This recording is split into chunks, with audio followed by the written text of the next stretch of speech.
Este es el 9º episodio de Timore, un podcast de última hora en el que buscamos explicar un tema, profundizar sobre un hecho o una historia que nos permita entender el Paraguay que vivimos hoy. Soy Lida Duarte. En esta edición abordamos la violencia que sufren los y las periodistas en el ejercicio de la profesión, cómo esto impacta en sus vidas, en sus familias, pero también en la calidad de la democracia. Grabamos en la oficina del abogado Dante Leguizamón, secretario ejecutivo de la Coordinadora de Derechos Humanos del Paraguay, CODEUPI. Con él conversamos sobre los avances y desafíos en la protección de periodistas, pero también sobre su experiencia en la búsqueda de justicia por el asesinato de su padre, el comunicador Santiago Leguizamón, hace 33 años. Hola Dante, gracias por participar de este podcast. Hola, muchas gracias a ustedes por el interés. Dante, en estos días estuvimos celebrando el Día del y la Periodista. Hoy recordamos el Día del Trabajador y Trabajadora y también en unos días el Día Mundial de la Libertad de Prensa, que están directamente vinculados a las garantías para ejercer el periodismo, así como el derecho a informarse. Pero también el 26 de abril recordamos a tu papá, Santiago Leguizamón, quien fue asesinado por el simple hecho de hacer su trabajo y por no doblegarse ante las amenazas. Así que primeramente un abrazo a tu familia, Dante, y bueno, ya paso a una pregunta para vos. ¿Se convirtió en todo un símbolo, digamos, tu papá, para mejorar estas condiciones de seguridad para los periodistas y también para la obtención de justicia? ¿Qué mejoró desde entonces para el ejercicio del periodismo, Dante? Bueno, yo creo que ha habido como altos y bajos. Creo que lo que se podría decir que ha mejorado es la visibilidad en torno a la violencia que sufren los periodistas y las afectaciones que tienen esas violencias sobre la libertad de expresión, digamos, ¿verdad? En el 90, en la época que fue asesinado Santiago, todavía, si bien era una época de libertades, entre comillas, porque acaba de llegar la democracia, probablemente no eran lo visible que son hoy las violencias y los registros existentes. Eso cambió, ¿verdad? Cambió muy poco nada con relación a la protección efectiva de periodistas, sobre todo los periodistas que están en frontera. Cambió muy poco, inclusive podríamos decir que hoy vivimos tiempos donde se relativiza el ejercicio del periodismo, se relativiza la propia democracia y los derechos humanos, pero que en el cual se pone en cuestión la labor de los periodistas, el importante rol que cumplen en la democracia. O sea, hoy podríamos decir que eso es, entre comillas, peor de lo que en su momento, en ese momento cuando lo matan a Santiago, ¿no? ¿Cuáles serían algunos ejemplos de relativizar el ejercicio del periodismo, por ejemplo? Y relativizar el ejercicio del periodismo es sostener todo el tiempo que un medio está, digamos, entre comillas, o mintiendo todo el tiempo sin que haya un chequeo efectivo de la información. Relativizar es también la puesta en cuestión de de lo que plantea o inclusive hasta de elementos de prueba que se presentan con relación a situaciones que la prensa ha descubierto, que la prensa ha evidenciado, digamos, ¿verdad? Eso, entre comillas, se relativiza con otro proceso de información donde sí hay bastante problema de chequeo con relación a la información.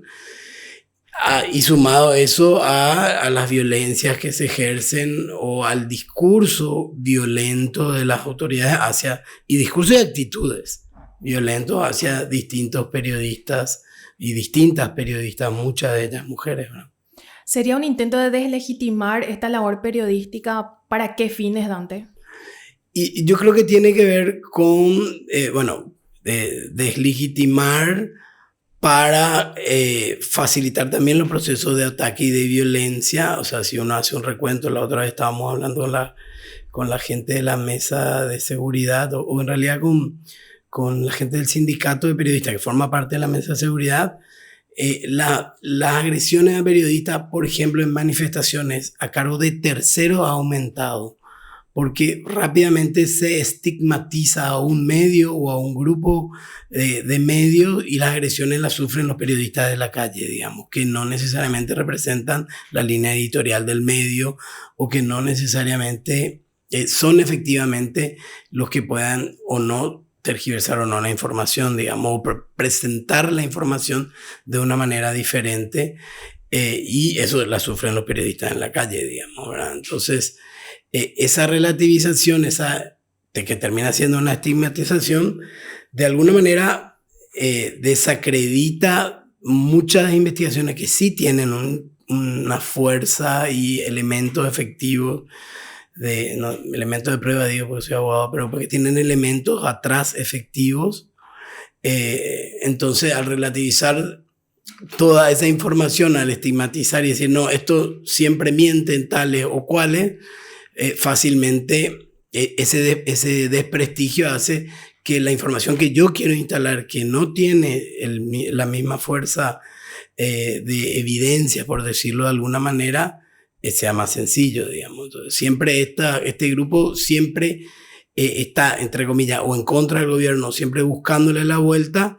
Entonces yo puedo instalar otra información, una contrainformación que no necesariamente está chequeada, digamos, ¿no? Entonces tiene que ver no es cierto, nada es del todo cierto, todos medios son todos iguales, nosotros presentamos la información de un lado, ellos del otro lado, pero nada es cierto. Entonces fácilmente se prepara el terreno para que información de mucho menor calidad pueda circular y que mucha gente la pueda consumir, digamos. Y cómo distinguir también cuál es la información y cuál es esa contrainformación que mencionabas. Sí, o sea, la clave es, entre comillas, no sé si la palabra es confundir, sino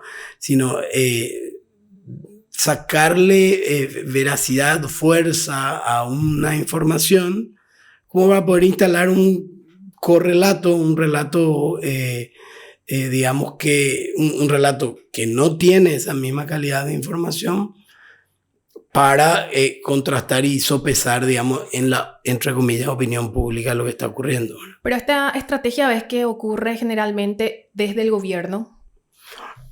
Desde los medios que responden directamente al gobierno, ¿verdad? O sea, si hay algo que en Paraguay donde no se logra avanzar en la democratización de la información, ¿verdad? O sea, en Paraguay son grupos empresariales y cada vez más grupos afines a los partidos políticos y a los movimientos políticos los que tienen una gran cantidad de medios, ¿verdad? O sea, independientemente de que esté prohibido que un político tenga un medio de comunicación, responden el mismo grupo empresarial, propiedad de un político, es el que lleva una de las, entre comillas, voces, tergiversando muchas veces o poniendo la información de una manera diferente, y al relativizar la otra información, entonces pueden meter fácilmente su relato, su discurso sobre una situación. Bueno, también mencionabas a las mujeres. Bueno, en ese sentido vimos también casos como el de Canal 9, donde un exgerente estaba procesado y próximo a elevarse su caso a juicio oral, eventualmente, por el acoso sexual y coacción sexual a trabajadoras que estaban a su cargo. Y más recientemente tenemos las agresiones que sufrieron las colegas Rocío Pereira y Fiona Aquino. ¿Cómo se está analizando esta situación desde CODEUPI? Y sí, en realidad en los últimos, yo me animaría a decir, 3 o 5 años, varias de las agresiones o de las situaciones fueron dirigidas hacia mujeres periodistas, ¿verdad? También está el caso de Menchi Barrio Canal, el caso de Fiona, de Rocío, y también el propio caso de Angie Prieto también, que es una forma de ejercicio de la violencia también, ¿verdad? Utilizando herramientas legales, entre comillas, para finalmente lo que querían hacerle es despedirse justificadamente, digo bien, para no pagarle la indemnización, básicamente.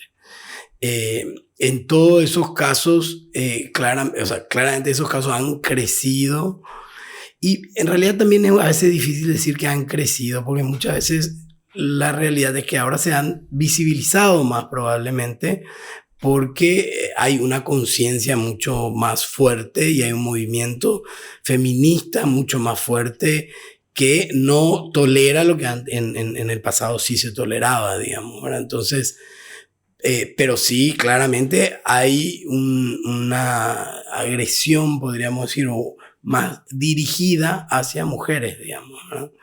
Es sumamente preocupante porque tampoco hay medidas de protección efectivas en ese sentido y mucho menos medidas de protección que piensen en la mujer como víctima en estos casos, digamos, o sea, siendo periodista o comunicadora, digamos.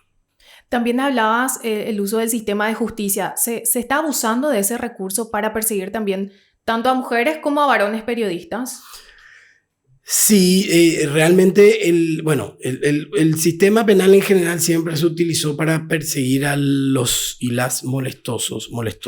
En general, sobre todo molestosos cuando hablo de dirigentes campesinos, dirigentes indígenas. El sistema penal siempre fue muy efectivo para eso.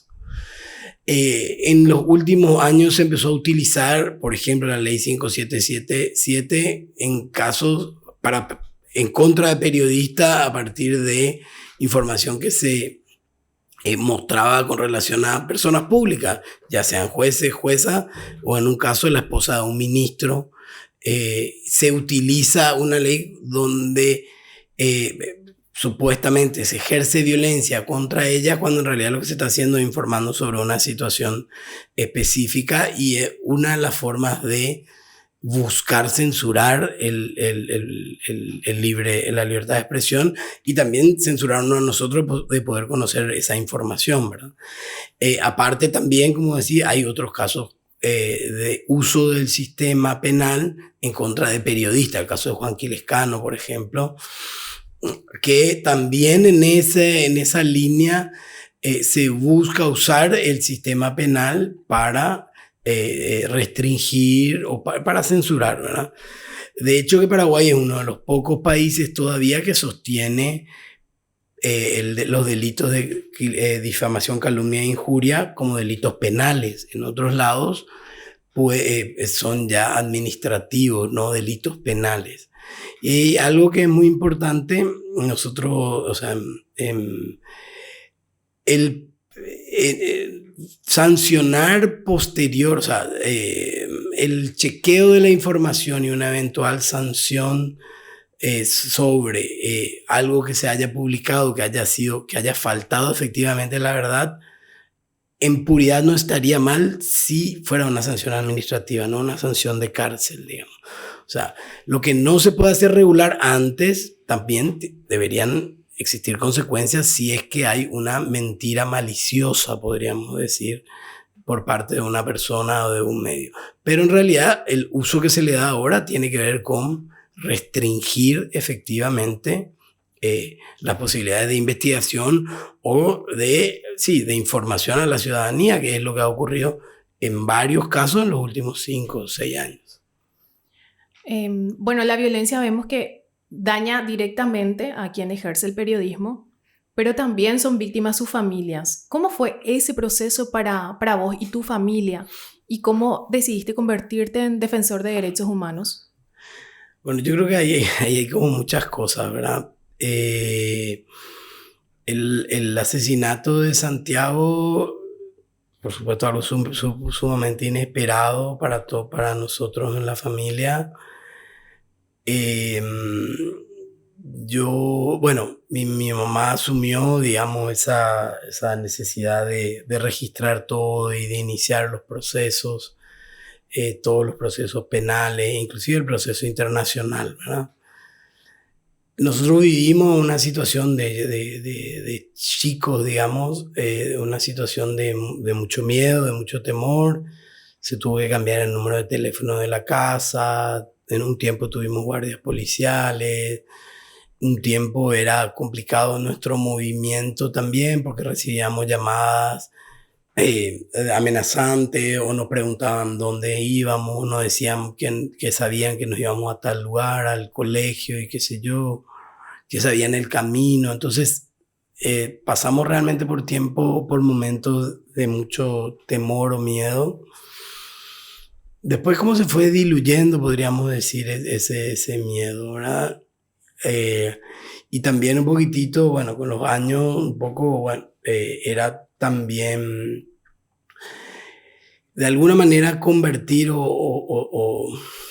sí, convertir o darle una vuelta al asesinato de Santiago y entender que el asesinato podía servir para efectivamente lograr medidas de protección o realizar cambios o por lo menos forzar o intentar realizar cambios que tengan que ver con protección a periodistas.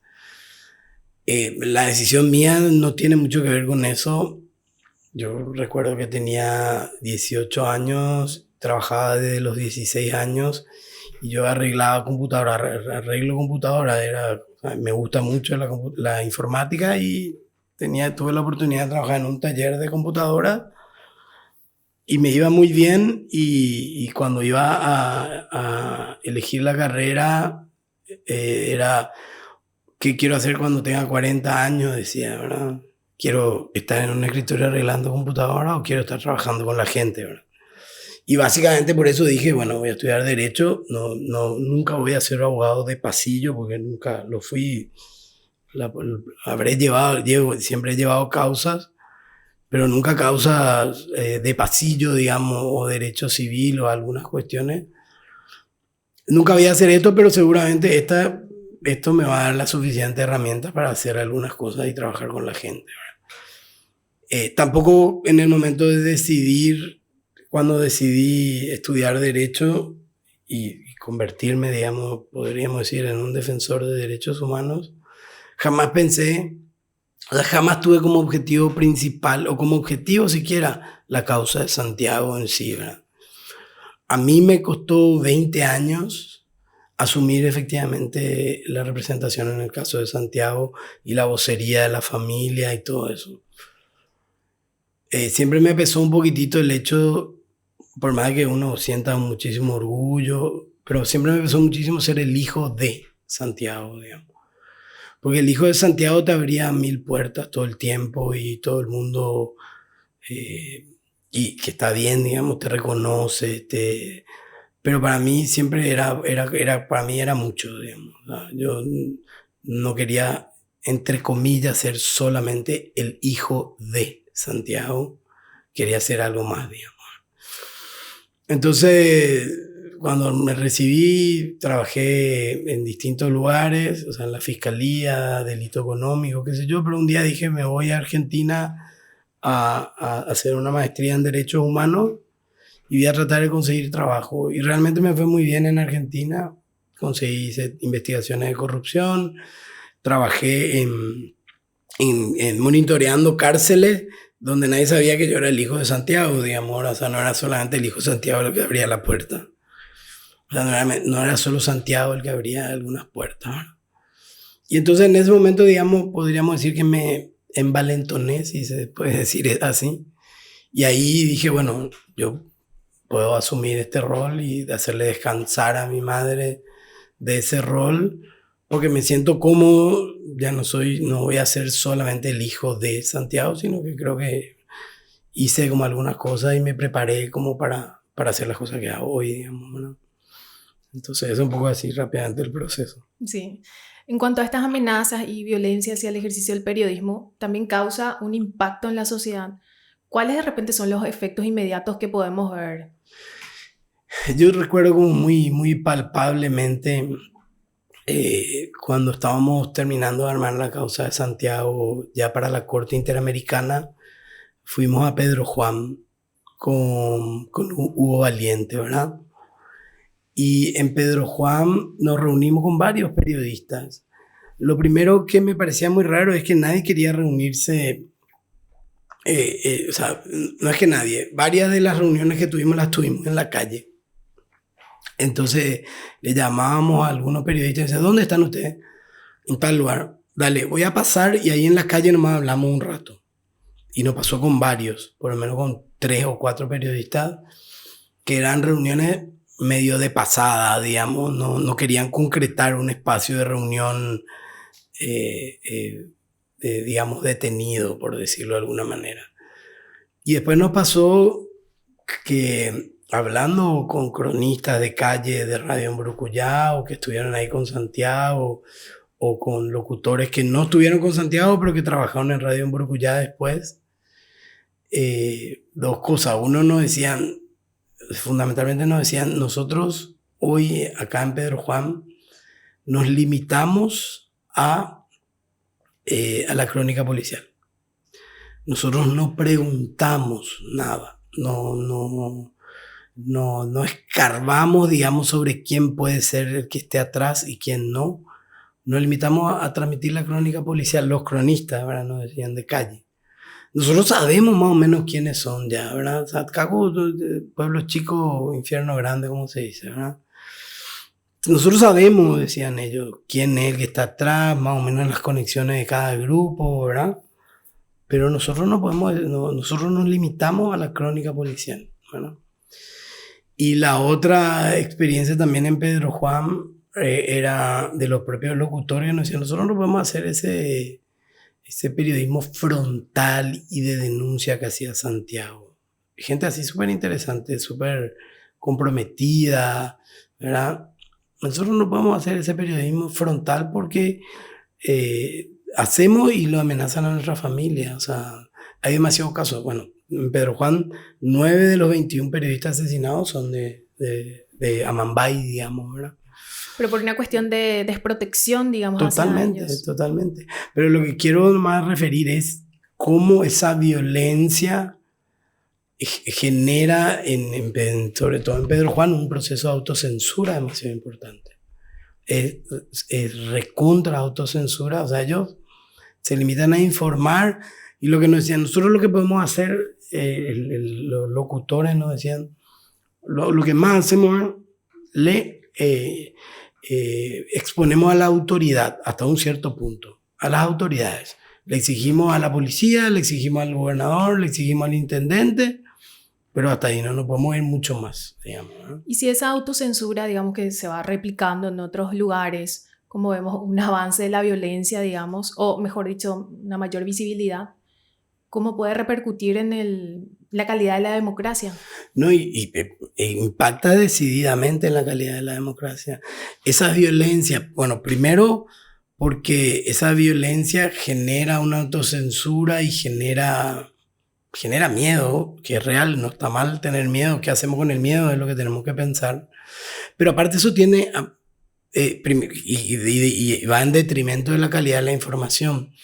Pero aparte de eso, y algo de lo que no se habla mucho también, es qué impacto genera en el periodista, digamos, y en su familia. O sea, yo hablaba ahora hace unos días con Fiona y ella me decía, yo no tengo miedo, estoy bien, yo creo que todo va a pasar, pero realmente me tengo que, después yo ya pedí no irme más a la Cámara de Diputados, voy a cubrir Senado, pero en diputado prefiero no ir, digamos. Pero en algún momento se va a tener que cruzar, está en el mismo edificio, algún día va a tener que ir ¿y cómo impacta en ella? Porque hay estrés, hay nervios, hay miedo, que vuelvo a insistir, no está mal tener miedo. Y yo siempre digo, por más que hay gente que dice que Santiago tenía miedo también, o sea, es mentira que él no tenía miedo. Él tomaba medidas de seguridad. Tenía un guardia armado en la radio, su secretario usaba arma. Lo que a él y a todos y todas nosotros nos impactó, nos tomó de sorpresa la forma. Nadie se podía, antes de Santiago, creo que, no sé, me animo a decir nadie, ¿verdad? Pero creo que era muy difícil imaginarse que podían cometer un asesinato como fue el asesinato de Santiago, 26 de abril al mediodía, 22 balazos en la calle, en plena frontera, digamos. Era un mensaje muy fuerte de la mafia, que por suerte también sirvió para darle mucho más fuerza y simbolismo al asesinato, digamos. Pero eso, lo que decía es que ese impacto en la familia, ese impacto en la propia persona que sufre la amenaza o la violencia, también es algo que tenemos que trabajar y exigir que haya medidas efectivas de protección, pero también de abordaje de esa situación, ¿verdad? En el 2022, Paraguay fue condenado justamente por el asesinato de Santiago Leguizamón en la Corte Interamericana de Derechos Humanos. ¿Eso qué significó para tu familia y en qué aspectos ya cumplió el Estado con las disposiciones de la Corte? Realmente la sentencia para la familia fue como, no sé, una satisfacción muy grande, ¿verdad?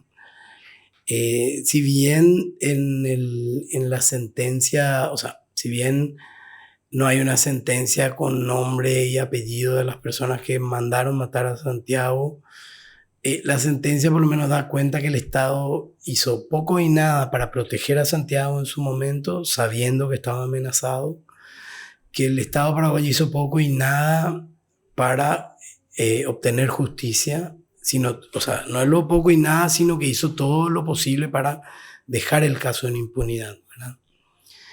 Y como te decía hace un rato, lo que nosotros logramos, o sea, digo, en la familia, hablando, discutiendo, un poco empujados, digamos, también por mi preparación mi preparación, digamos, como especialista en derechos humanos y leer y entender algunas cosas, logramos resignificar la muerte de Santiago, digamos, ¿verdad? Y lo que hicimos fue esto, ¿verdad? O sea, para nosotros, tanto impacto tuvo la muerte de Santiago en la sociedad y eso, queremos que esa sentencia tenga ese impacto también.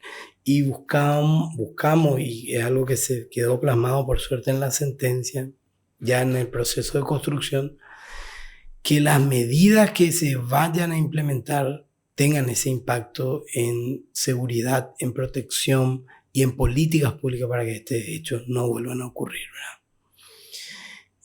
Y eso, digamos que también cambió, no sé si la narrativa también con relación al asesinato, y con relación a lo que estábamos buscando, digamos, ¿verdad?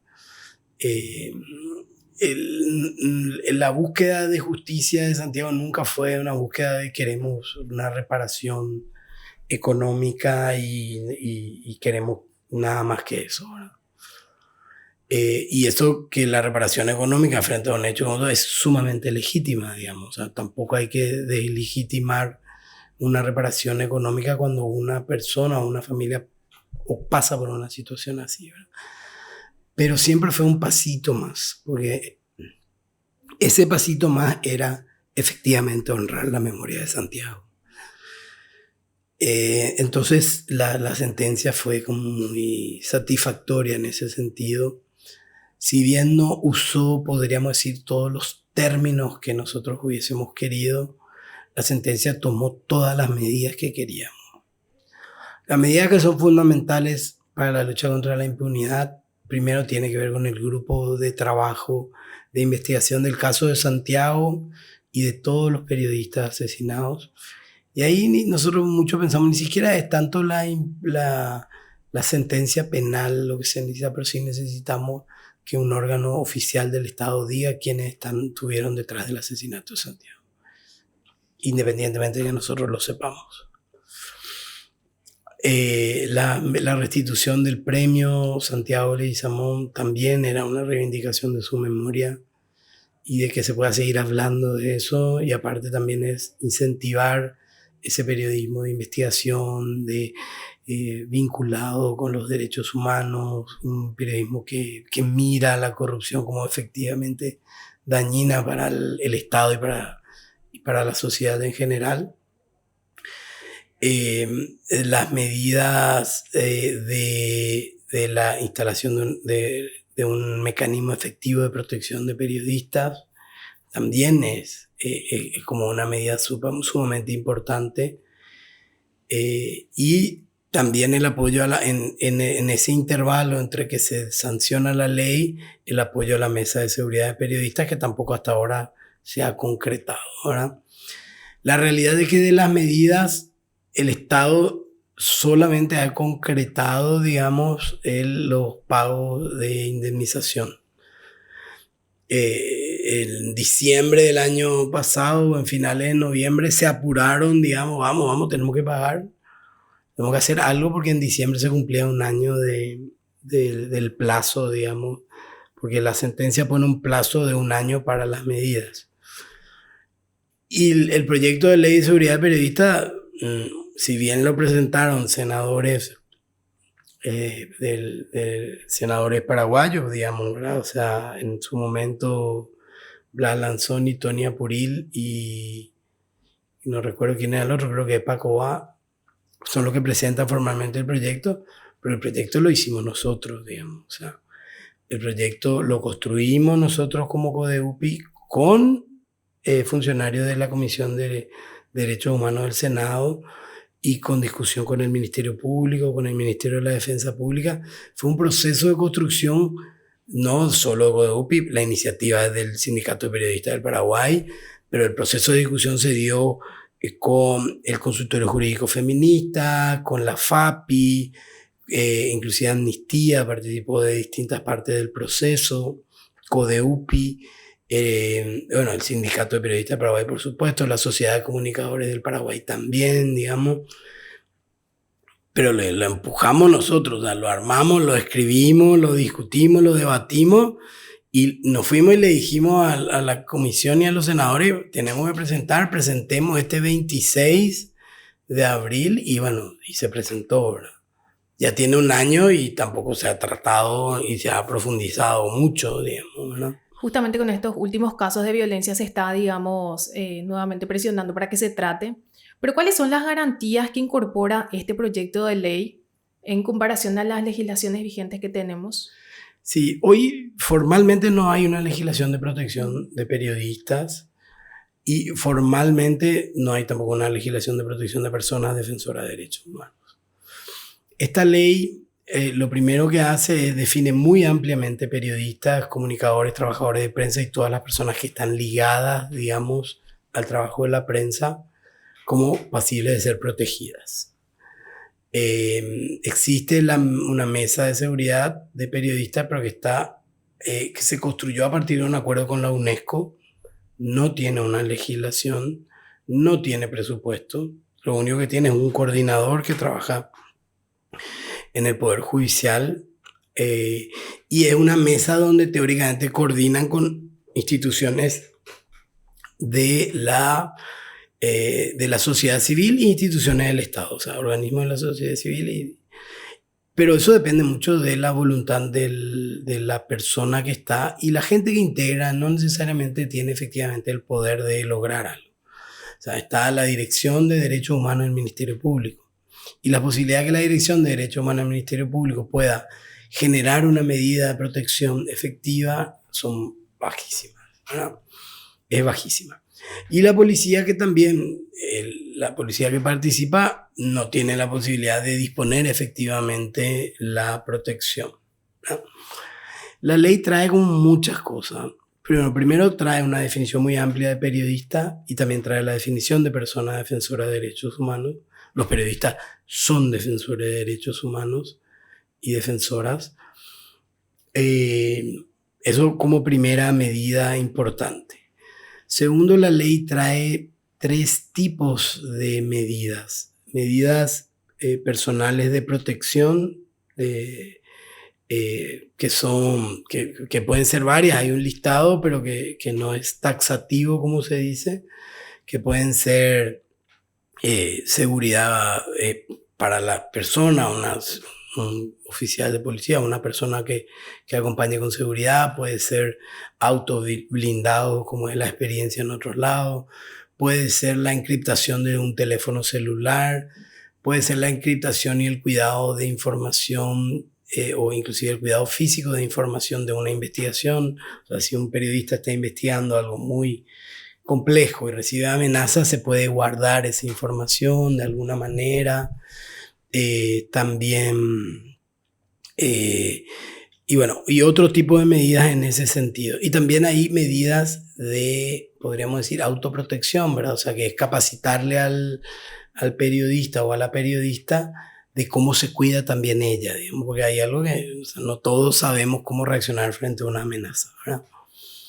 Después hay un grupo de medidas que son las medidas colectivas que tienen que ver con la generación de redes de apoyo, que en el caso de los periodistas y las periodistas es más difícil, porque un periodista en frontera está prácticamente solo, a diferencia de los defensores de derechos humanos. O sea, un líder campesino o un líder indígena, una lideresa indígena amenazada, tiene otras redes de contención porque está en una comunidad y la comunidad te entiende y puede generar distintas formas de apoyo comunitario para la protección.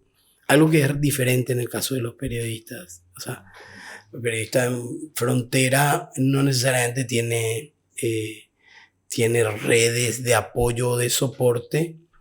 Entonces la idea de la ley es generar esos procesos y entender que la protección tampoco es solamente protección individual, digamos, sino que es mucho más grande. Y después trae algo muy interesante, que son las medidas complementarias. Siempre que hay una intervención del Estado, siempre que va ya el diseño de unas medidas, se produce un impacto en la persona y en la familia. ¿Qué quiero decir? Si a un periodista o a una periodista se le otorga guardia privado, o sea, guardia, no necesariamente privado, se le otorgan guardias a ellos y a la familia, cambia la lógica, o sea, hay como un proceso, me animaría a decir, no, la palabra no es invasión, pero hay un proceso diferente de relacionamiento con el mundo, por decirlo de alguna manera, ¿verdad? Y eso genera un impacto, ¿verdad? Entonces, las medidas complementarias buscan minimizar esos impactos. En el caso, por ejemplo, de un periodista tenga que ser sacado de su territorio, lo que se busca es que ese periodista siga trabajando, por ejemplo, pueda continuar investigando. Si es locutor de radio, pueda continuar haciendo eventualmente su programa desde otro lugar protegido, sin que se pierda. Entonces, las medidas complementarias buscan la continuidad del derecho laboral, podríamos decir, y también la protección de la familia específicamente, porque cuando un periodista es una familia de periodista, una periodista es sacada de un contexto, hay que buscarle colegio a los chicos, hay que asegurar la continuidad de eso, hay que asegurar un montón de cosas que están relacionadas y que tienen un impacto, que una medida de seguridad puede tener un impacto fuerte. Entonces, a ese tercer grupo de medidas es importante. Y lo último interesante de la ley es que lo que se busca es que la ley esté integrada por las instituciones que tienen responsabilidad en ese sentido, el Ministerio del Interior, el Ministerio Público, el Poder Judicial y también la Defensa Pública. Esas instituciones, que el mecanismo de protección esté integrada por estas instituciones, pero por funcionarios con alto cargo político, digamos, ¿verdad? Entonces se busca que dentro del mecanismo de ese órgano colectivo esté uno de los viceministros del Ministerio del Interior. Es una comisión que se reúne periódicamente, no que tiene funcionamiento todo el tiempo, pero que esté efectivamente el viceministro del Interior o que esté el comandante o el subcomandante de la policía.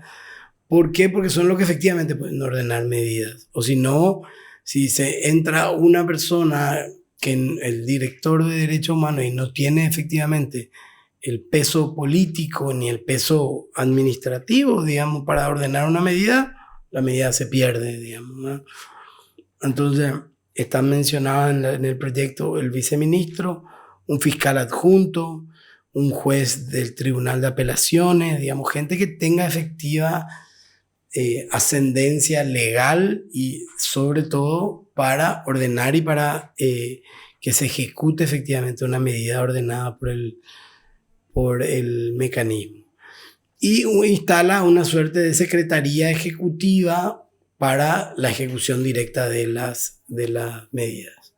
Bueno, también habla de las medidas urgentes, la posibilidad de tomar medidas urgentes de manera rápida por parte de la Secretaría Ejecutiva, con la posterior validación a la comisión de trabajo, a la comisión de protección, como se llama.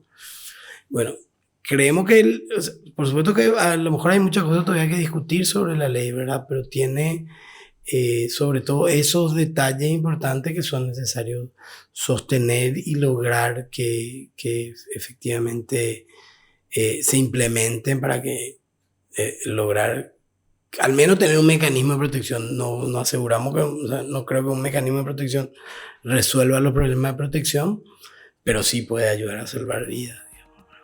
Gracias, Dante, por compartir tu experiencia, reflexiones y los trabajos también que se están haciendo para tener esas garantías reales en el ejercicio del periodismo. No, muchas gracias a ustedes. Este episodio fue producido y conducido por Lida Duarte. Estuvo como invitado Dante Leguizamón, secretario ejecutivo de Codeupi. La edición de sonido corresponde a Renata Carballo. En la coordinación de editorial estuvieron Hilda Rodríguez y Fernando Boxia. Nos pueden encontrar en todas las redes sociales de Última Hora, en nuestro sitio web www.ultimahora.com, así como en Spotify o en su plataforma de podcast de preferencia. Muchas gracias por escucharnos y hasta el próximo episodio.